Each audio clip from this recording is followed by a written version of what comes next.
तो होसेन वहाँ आकर पूछने लगता है कि क्या उन्हें उसकी क्लास की मदद चाहिए, जिस वजह से सुजुने उसे समझाती है कि वो लोग इकट्ठे काम करना चाहते हैं जहाँ पर दोनों क्लासेस इक्वल होंगी। तो क्या इसका मतलब तुम अपने सीनियर होने का रूप नहीं दिखाओगे? यह तो सच में काफी अच्छी बात है। मुझे एहसास हो गया है कि कुछ फर्स्ट ईयर्स को इससे कोई फर्क नहीं पड़ता कि उनके क्लासमेट्स के साथ क्या होता है, पर जैसे जैसे तुम लोग आगे बढ़ते जाओगे वैसे तुम्हें एक जगह पर जाकर एहसास होगा कि तुम्हें उन लोगों की जरूरत है। तो इसलिए तुम चाहती हो कि हम लोग साथ मिलकर काम करें ताकि कोई भी पीछे ना रहे। तो अगर तुम ये नेगोशिएशन कर रही हो तो क्या मैं ये मान सकता हूँ कि तुम क्लास 2D की लीडर हो? बिल्कुल, तुम ऐसा मान सकते हो। तो फिर ठीक है, एक लीडर के तौर पर पहले मैं तुम्हें एक वार्निंग दे देता हूँ कि मैं यहाँ पर तुम्हारी इक्वालिटी की वजह से काम करने नहीं आया हूँ, बल्कि मैं चाहता हूँ कि तुम मुझे प्राइवेट पॉइंट्स दो, क्योंकि तभी ये बातचीत आगे बढ़ेगी। माफ कर देना, पर मैं इक्वल पार्टनरशिप चाहती हूँ, तो इसलिए कोई भी साइड पेमेंट ऑफर नहीं करेगी। ऐसी बात है, फिर तो मुझे यहाँ से चले जाना चाहिए। तो नाना से होसेन को रुकने के लिए कहती है और उसे एक बार सुजुने की पूरी बात सुनने के लिए कह रही होती है, पर होसेन को इसमें कोई भी इंटरेस्ट नहीं होता, जिस वजह से नाना से उसे समझाने लगती है कि अगर ऐसे ही चलता रहा तो उसकी क्लास की यूनिटी खत्म हो जाएगी। तो होसेन उसे बताता है कि वो बेवकूफ है क्योंकि इन सब से उन्हें कुछ भी नहीं मिलने वाला है। तो नाना से उसे समझाती है कि उसकी स्ट्रेटेजी भी बढ़िया है क्योंकि वो अर्ली नेगोशिएशन को मना करके उनके लिए बेटर नेगोशिएशन पोजीशन बना रहा है, पर फिर भी उसे सुजुने की ऑफर को एक बार सुनना चाहिए, जिस वजह से होसेन पूछने लगता है कि आखिरकार इससे उसे क्या फायदा होगा। तो नाना से उसे बताती है कि इससे उसे उनका भरोसा मिलेगा, क्योंकि अगर वो सेकंड ईयर्स को अपने खिलाफ कर लेगा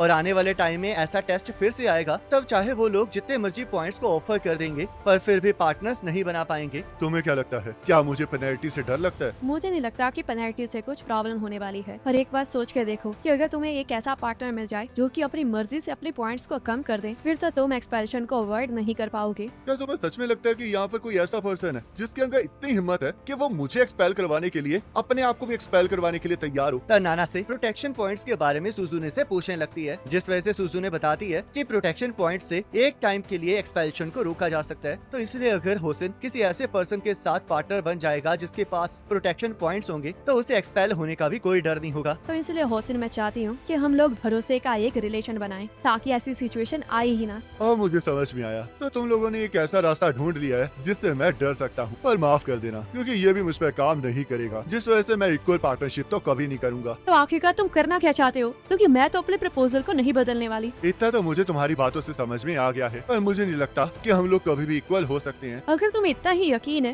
तो तुम बताओ कि आखिरकार तुम क्या चाहते हो। मुझे कोलेट्रल के तौर पर 1 मिलियन पॉइंट्स चाहिए, और जब आगे मुझे तुम्हारी जरूरत पड़ेगी तो मैं सारे प्राइवेट पॉइंट्स को वापस भी दे दूंगा। और अब अगर तुम्हारे लिए भरोसा इतना ही जरूरी है तो मुझे नहीं लगता कि इससे तुम्हें कोई फर्क पड़ने वाला है। होसेन ने बड़े कमाल तरीके से अपने ऑफर को टेबल पर रखा है, जिससे ये साबित होता है कि ये सिर्फ ताकतवर ही नहीं है बल्कि रुइन की तरह एक खतरनाक प्लान भी बना सकता है। तो सुजुने को होसेन का लॉजिक समझ में आ जाता है, पर फिर भी वो इसके लिए नहीं मानती है, जिस वजह से वो लोग उसी पोजीशन पर आ जाते हैं जहाँ से उन्होंने स्टार्ट किया था। तो होसेन अचानक से सुजुने के ऊपर पानी फेंक देता है, जिस वजह से सूडो होसेन को मारने लगता है, पर सुजुने उसे रोक देती है और होसेन को बताती है कि अगर वो इस चीज से खुश नहीं है तो उसे कुछ अच्छा आइडिया सोचना चाहिए था, और वहाँ से अपनी क्लास वालों को लेकर चली जाती है। तो नाना से भी होसेन से पूछने लगती है कि क्या ये सही है, जिस वजह से हम देखते हैं होसेन उनके पीछे जाने लगता है और सुजुने को बताता है कि उनकी क्लास को इस टाइम एक्सपेल्शन से बचने के लिए पार्टनर्स की जरूरत है, तो उन्हें कम से कम उसे 2 मिलियन प्राइवेट पॉइंट्स तो देने ही चाहिए। तो सुजुने इस बात को मना करके वहाँ से जाने लगती है, जिस वजह से होसेन उसके ऑफर को कंसीडर करने के लिए मान जाता है और सुजुने पूछने लगती है कि आखिरकार अचानक से उसका दिल क्यों बदल गया है, जिस वजह से होसेन उसे बताता है कि ये एक अच्छा मौका था जब वो प्राइवेट पॉइंट्स को कमा सकता था और इसी वजह से उसने ये सब कुछ किया था। तो सुजुने उससे पूछने लगती है कि क्या वो इस बार पक्का इस ऑफर के लिए तैयार है, और हम देखते हैं होसेन इसके लिए मान जाता है और उन्हें किसी और जगह जाकर बात करने के लिए कहता है। तब वो लोग होसेन की बताई हुई जगह पर पहुंच जाते हैं, जहां पर जाकर वो उन सभी को धमकी देने लगता है और उनसे 3 मिलियन प्राइवेट पॉइंट्स मांगने लगता है, जिस वजह से सुजुने फिर से वहां से जाने लगती है। पर तभी होसेन सुजुने के ऊपर हमला कर देता है और सूडो उसे बचा लेता है। तो होसेन जैसे ही उनकी तरफ फिर से बढ़ने लगता है, वैसे ही सूडो सुजुने को साइड कर देता है और उसे होसेन का मुक्का पड़ता है, जिससे कि उसके मुंह से खून निकलने लगता है। तो सूडो होसेन के साथ लड़ने के लिए तैयार हो जाता है, क्योंकि उसने सुजुने को हर्ट करने का सोचकर अपनी हद को पार कर दिया होता है, जिस वजह से वो उसके ऊपर हमला करना स्टार्ट कर देता है। पर होसेन उसके हमले से बचकर उसके पेट पर एक जोरदार मुक्का मारता है। तो सुजुने पूछने लगती है कि आखिरकार वो कर क्या रहा है, जिस वजह से नाना से उसे समझाती है कि उसे इस चीज से दूर रहना चाहिए, क्योंकि अब स्कूल बहुत ज्यादा बदल चुका है और फर्स्ट ईयर्स को अब की सिचुएशन के बारे में ज्यादा पता है। पर सुजुने को नाना से की कोई भी बात समझ नहीं आ रही होती। फर्स्ट ईयर के कुछ रिप्रेजेंटेटिव्स को स्टूडेंट काउंसिल प्रेसिडेंट मियाबी से एक एक्सप्लेनेशन मिली है, जिसके अकॉर्डिंग वो इस बार स्कूल को ऐसा बनाने वाले हैं जिसमें इंडिविजुअल इंडिविजुअल एबिलिटीज पर ज्यादा फोकस किया जाएगा। तब सुजुने को यकीन नहीं आ रहा होता कि मियाबी फाइट्स को भी अलाउ करवा रहा है और यहाँ होसिन सूडो को सुजुने के नाम से गुस्सा दिलाने की कोशिश कर रहा होता है। तो होसिन को लड़ते हुए देखकर आयनोकोजी को भी समझ में आ जाता है कि होसिन को लड़ाई का कितना ज्यादा एक्सपीरियंस है और यही वो कारण है जिस वजह से रियोइन ने होसिन के साथ लड़ाई नहीं की थी। तो सूडो होसिन को लात मार के उसे दूर कर देता है और फिर से उसके ऊपर मुक्का मारने लगता है, जिस वजह से होसिन भी उसके ऊपर हमला कर देता है। पर सूडो उसके हमले से बचकर उसे पकड़ लेता है और अपना पूरा जोर लगाने लगता है। तब सुजुने भी उन्हें लड़ने से मना करने लगती है, पर तभी होसिन सूडो को पकड़कर हवा में उड़ा देता है, जिस वजह से आयनोकोजी सोचने लगता है कि क्या होसिन सच में अपनी पावर का इस्तेमाल करके राज करना चाहता है। पर उसे इस बात का भी अंदाजा होता है कि होसिन इतना ज्यादा बेवकूफ नहीं है, जिस वजह से उसे समझ नहीं आ रहा होता कि आखिरकार होसिन इस लड़ाई से चाहता क्या है। तो सुजुने, अब तुम्हारा स्ट्रॉन्ग बॉडीगार्ड भी हार चुका है, तो आखिरकार अब तुम क्या करने वाली हो? तुम्हें क्या लगता है कि तुम हमारी स्पिरिट्स को अपनी वॉयलेंस से तोड़ सकते हो? ऐसी बात है तो फिर मैं तुम्हें अब इतना ज्यादा तोड़ूंगा कि तुम खुद मेरे सामने एग्रीमेंट को साइन करने की भीख मांगोगी। ऐसी बात है, फिर तो मैं तुम्हें खुद रोकूंगी। तो होसिन सुजुने के ऊपर हमला कर देता है, जिससे बचकर सुजुने उसके ऊपर हमला कर देती है और होसिन के नीचे झुकते ही उसे एक जोरदार लात मारती है। पर होसिन उसकी लात को रोक लेता है और उसे उड़ाकर नीचे फेंक देता है और उसे बताता है कि अगर वो उसे 5 मिलियन प्राइवेट पॉइंट्स दे देगी तो सब कुछ वहीं खत्म हो जाएगा। पर सुजुने इस बात के लिए फिर भी नहीं मानती है और आयनोकोजी को टीचर्स को बुलाने के लिए कहने लगती है। अगर मैं तुम्हारी जगह पर होता है नकोजी तो मैं ऐसा कभी भी नहीं करता, क्योंकि अगर तुम ऐसा करोगे तो मैं ऐसे बहुत सारी इंजरीज दूंगा। तो चलो सुजुने,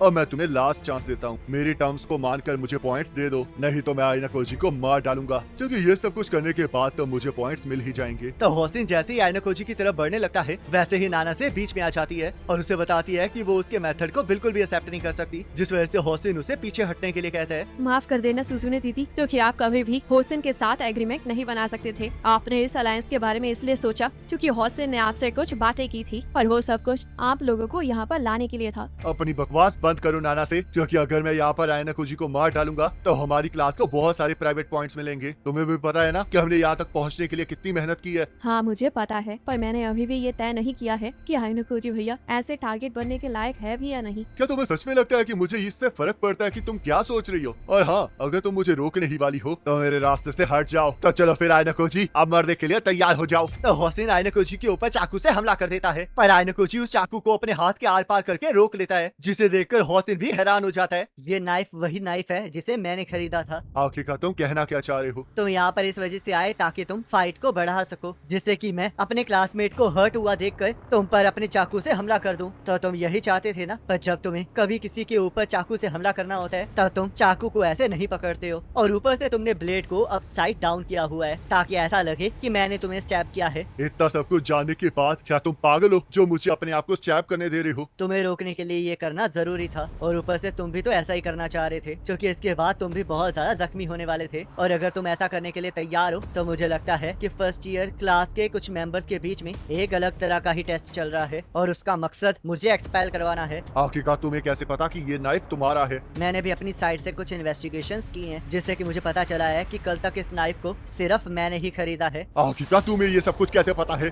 और आखिरकार तुम हो क्या? तो आखिरकार अब तुम क्या करने वाले हो? चाहे ये मेरा नाइफ है पर तुमने मुझे स्टैब किया है और अगर तुम्हें लगता है कि तुम इससे बचकर निकल सकते हो तो मैं तुम्हें बता दूं कि तुम एक्सपेल होने वाले हो। तो तुमने ये भी सोच रखा है कि तुम्हें क्या करना है? तो सुजुने और सूडो आयनोकोजी का हालचाल पूछने आ जाते हैं, जिस वजह से आयनोकोजी उन्हें बताता है कि वो बिल्कुल ठीक है और होसिन आयनोकोजी से पूछने लगता है कि आखिरकार उसे कितना पता है। मुझे सबसे पहले शक तब हुआ जब मैं इचिका के साथ शॉपिंग पे गया था। क्या इचिका भी इसमें इन्वॉल्व है? बिल्कुल, उस शॉप के एक क्लर्क ने किसी और स्टूडेंट को होसिन को सेम तरह के नाइफ को खरीदने से रोकते हुए देखा था। तो इसका मतलब ये सारा प्लान तुम्हारा था होसिन, पर इचिका ने इसे रिफाइन कर दिया क्योंकि उसे पता था कि उस नाइफ का इस्तेमाल करना ज्यादा बेहतर रहेगा जो मैं खरीदूंगा। और उसके बाद जब वो मेरे कमरे में अपने हेयर टाई को ढूंढने आई थी तो उसने उस नाइफ को चुरा लिया था और उसने इस बात का भी ध्यान रखा था कि उस नाइफ के ऊपर उसके फिंगरप्रिंट्स ना हो। मुझे लगा ही था कि मुझे एक ऐसी लड़की के साथ काम नहीं करना चाहिए जिसे मैं नहीं जानता। ऐसी बात नहीं है, क्योंकि इचिका ही वो रीजन है जिस वजह से तुम्हारा प्लान इतनी दूर तक पहुंच पाया है, क्योंकि नहीं तो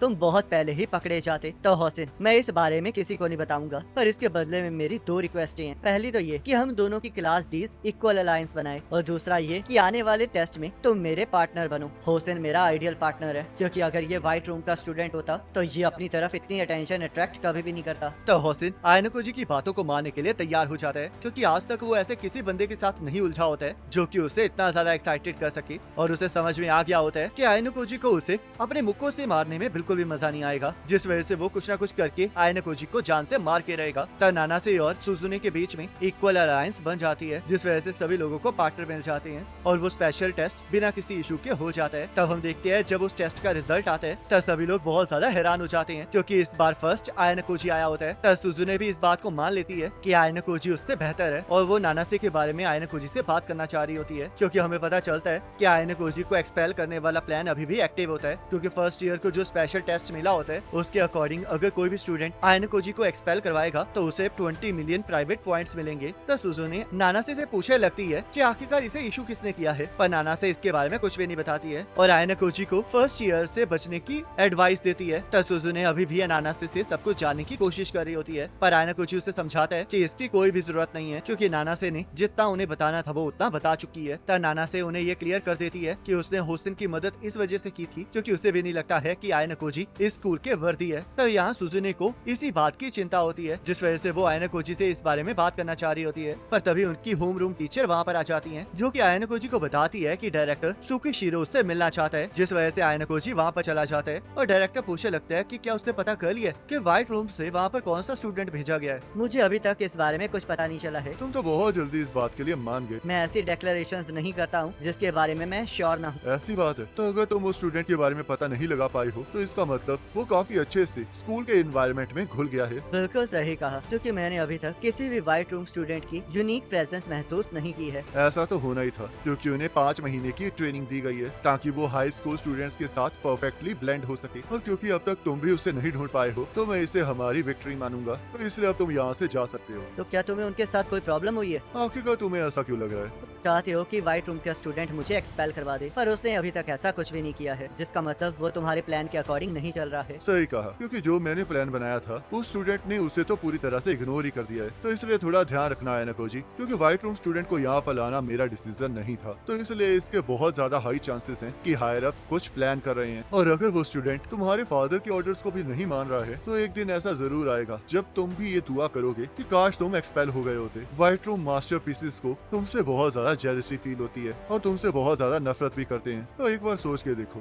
कि अगर उन्हें उनके हाल पर छोड़ दिया जाएगा तो वो क्या क्या कर सकते हैं। तब आयना कोजी सोचने लगता है कि क्या सच में सुकीहिरो और व्हाइट रूम का स्टूडेंट इकट्ठे नहीं है, या फिर उसे गुमराह किया जा रहा है। और यहाँ हम देखते हैं स्पेशल टेस्ट की रैंकिंग के according class 2D 3rd position पर होती है। और इसी के साथ ये एपिसोड खत्म हो जाता है। अब नेक्स्ट एपिसोड का लिंक आपकी स्क्रीन पर आ रहा होगा, उस पर क्लिक करके अगले एपिसोड को देख सकते हो।